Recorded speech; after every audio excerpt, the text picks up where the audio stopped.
Amados hermanos, el domingo pasado vimos una afirmación de Cristo acerca de su divinidad un poco retorcida, basada en que David había llamado al Mesías mi dueño o mi Señor. Y este domingo hay otra afirmación de la divinidad de Cristo más clara, aunque también es implícita. Los judíos dicen: ¿quién puede perdonar los pecados sino solamente Dios? Y Cristo dice: para que veáis que yo tengo poder de perdonar los pecados, y hace un milagro. Están los tres evangelistas con más detalles en Marcos y en Lucas, esta curación del paralítico, y la Iglesia la lee hoy, así como lee otros 3 o 4 testimonios de que Cristo dijo de sí mismo que era Dios, primero implícitamente y después al final de su vida con toda claridad: yo y el Padre somos una misma cosa. Es lo más importante que tiene que decir el Evangelio y que tiene que enseñar la Iglesia. En el siglo pasado nuestros gigantes padres, o algunos por lo menos como Sarmiento, dijeron, cuando apareció la obra de Renan, La vida de Jesús, dijeron que Renan había quitado al mundo un Dios y le había dado un gran hombre y que había que felicitarse por eso.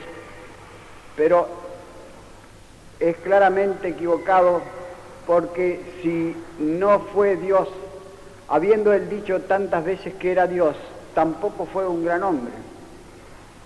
Fue un loco del diablo, como dijeron los judíos de aquel tiempo, o fue un impostor, como dicen los judíos de este tiempo, pero no puede haber sido Dios si afirmaba que era Dios y no lo era.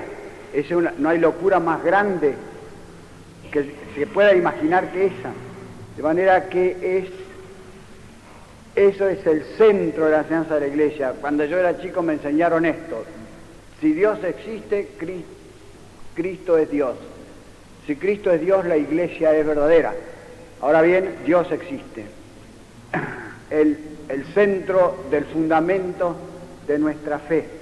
Están conectadas estas tres cosas: el conocimiento de Dios, la divinidad de Cristo y la misión de la Iglesia en el mundo, en una forma tan férrea que si uno niega una de las tres tiene que negar todas. Y esto es lo que hacen muchos hoy día. El ateísmo contemporáneo niega la divinidad de Cristo. Empezó en el siglo XVI con los hermanos socinos, los dos hermanos socinos, Pedro y Miguel, dos italianos protestantes, que fueron los protestantes más lógicos que ha habido, porque no se contentaron con negar la obediencia a la Iglesia, sino que negaron la divinidad de Cristo y acabaron por negar la existencia de Dios, cuando huyendo de Italia tuvieron que refugiarse en Francia. Y ha seguido el ateísmo en tal forma que se puede decir que hoy ha vencido, como venció el arrianismo en el siglo V. Ahora, son parientes, es decir, el arrianismo también en el fondo negaba la divinidad de Cristo, pero fue vencido, se acabó, se disipó, por lo menos en su forma organizada y formal, se disipó el arrianismo. Puede que se disipe también el ateísmo contemporáneo, y puede que no. Si se disipará o no, eso es lo que yo no sé, lo que quisiera saber. Es la causa de todas las locuras y de todos los desórdenes del mundo. El ateísmo ataca la religión, ataca la moralidad y en el fondo ataca la misma razón humana. Hoy día los que entienden dicen que la razón humana está periclitando, está en crisis. Los que entienden de filosofía y de teología y de bellas artes dicen que hay una crisis en esas disciplinas que son las principales, una crisis terrible, pero todo el mundo se puede dar cuenta de que la razón está atacada por lo que ve alrededor suyo, por los espectáculos y por el desorden de la política, que los pueblos no se saben gobernar. El otro día uno me decía: pero ¿qué pasa? Nosotros elegimos nuestros gobiernos y todos nos resultan malos, y después hay que llamar a los militares que hagan una chirinada y echen al gobernador al que hemos elegido nosotros mismos.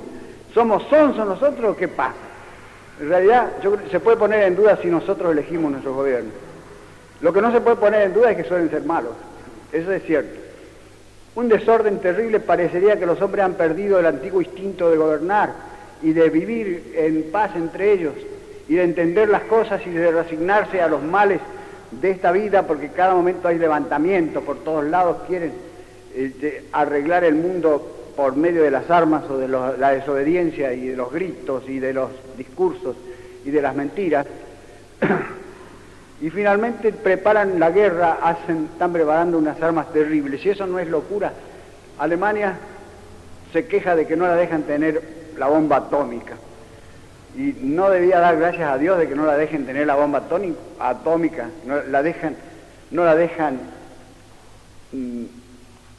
No le dejan un instrumento terrible de hacer un enorme crimen.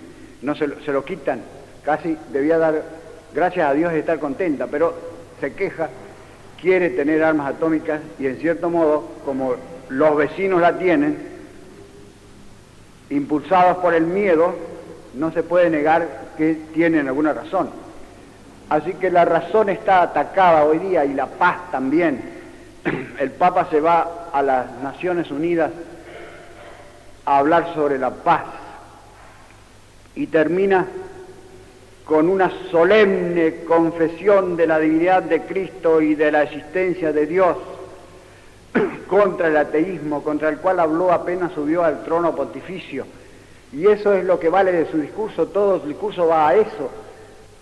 Todo está bien lo que acaba bien, y acabó bien su discurso, de manera que a los que me dicen que el discurso fue demasiado zaramero o que el discurso fue demasiado progresista, yo les digo, bueno, no se fijen nada más que en el final, porque todo el discurso va hacia el final.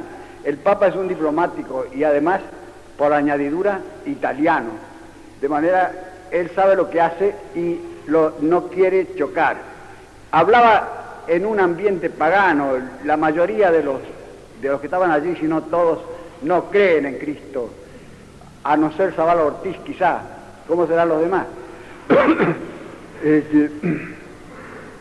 De manera que hablaba como San Pablo habló en el Areópago a los paganos atenienses, y él citó también ese pasaje como para hacer ver lo que él quería hacer allí. Citó ese pasaje diciendo que San Pablo en el Areópago, dirigiéndose a los atenienses, le dijo: atenienses, veo que vosotros sois los hombres más religiosos del mundo, supersticiosos, dijo San Pablo, y tenéis tantos dioses, pero andando entre vosotros he visto un altar donde decía al Dios desconocido. A ese Dios yo vengo a predicar. Y predicando convirtió a San Dionisio, el ateniense, y a otros muchos allí en el Areópago. De manera que el Papa ha hecho exactamente un discurso paralelo al de San Pablo en el Areópago. Y el diario Times de Londres, el diario más acreditado del mundo, si no el más grande, él ve claro, porque escribe después de la sesión esa en la ONU, el Times escribe: el Papa ha puesto a la ONU entre la espada y la pared. Es decir, la ha puesto delante de este raciocinio. Ustedes están buscando la paz, se reúnen para buscar la paz. Eso es muy bueno, es una cosa que se debe alabar. Pero la paz solamente puede basarse en el espíritu, en las cosas espirituales. Y las cosas espirituales son Dios y Cristo, y no hay otra cosa. Por eso dice el Times que lo puso a la ONU entre la espada y la pared, como diciéndole: si no entran por ese camino, no hacen nada, no van a hacer nada. No se lo dijo así, porque como dije antes, no quiere chocar, no tenía por qué chocar, ni convenía tampoco. Pero en el fondo, esa es la idea que está en ese discurso. De manera que el ateísmo ataca la misma razón, aunque parezca mentira, porque dicen, hay grandes sabios hoy día que son ateos, dicen. Por ejemplo,